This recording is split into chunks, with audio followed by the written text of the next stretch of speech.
7:59. Down by the river, it's time for another round in the war on drugs. A young boat pilot, having just tied up to a pier under the July 14th bridge, finds himself surrounded, not by the smugglers he was expecting, but by uniformed agents of halal enforcement.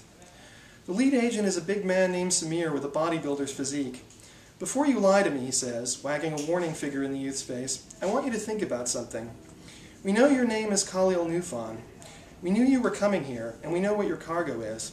We know you have an Uncle Ziad who's up to his ears in gambling debts. We know all that, so ask yourself, what else do we know?" The boy blinks slowly, his expression suggesting he'll never win any science prizes.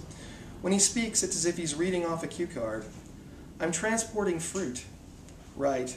Another agent has boarded the boat and is prodding a pile of boxes whose labeling indicates they contain bananas. Hearing a telltale clink, he jokes, "It must have been very cold out on the water this morning." He tears open a box at the top of the pile and extracts a glass container. "Look at that, frozen in the shape of a wine bottle. What are the odds?" The boat pilot blinks a bit faster and switches to his fallback story. "It's for the Jews, to use in the main synagogue." Samir laughs. "You hear that, Isaac?" he says to the agent in the boat. "Your grand rabbi is smuggling Sabbath wine again." I hate it when he does that. Samir turns his attention back to the boy. "Why would Jews smuggle wine when they can import it legally?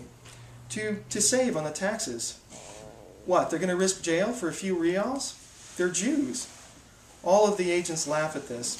On the boat, Isaac breaks the seal on the wine bottle and extracts the cork. He sniffs, then sips the contents. "Well," Samir says. "A fine Scottish vintage." Isaac takes a more substantial swallow from the bottle. "Around 80 proof, I'd say." "Proof?" The boat pilot is beyond his prepared script now. "What's proof?" "Hard liquor, asshole," Samir tells him. "That's a Class A felony charge. Multiple felony charges if you decide to count each box as a separate shipment. How many boxes, Isaac?" "At least 40. And it looks like there are 24 bottles per box, so if you really want to be a hard ass, you could count them double." Samir whistles.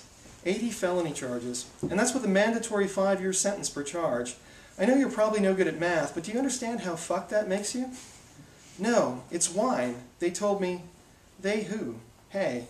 Samir grabs him by the chin. "Look at me. Who hired you?" "No one."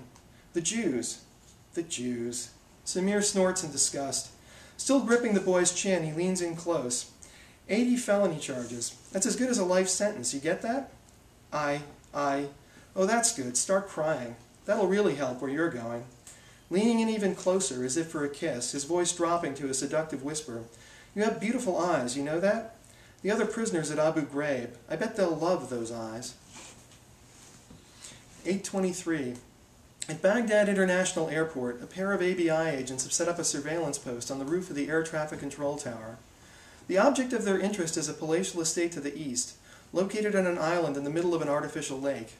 A causeway lined with other lesser mansions links the island to the lakeshore, and the control tower offers an excellent vantage for recording the license plates of vehicles on the causeway.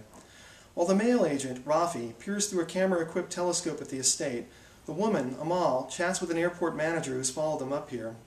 Ostensibly, the conversation is about a baggage theft ring the manager claims to have knowledge of, but Amal suspects what he's really after is her phone number.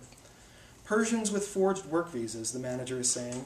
"They sneak across the border through the marshlands and pay the local riffraff to provide them with fake papers." Persians. Amal grasps the subtext readily enough.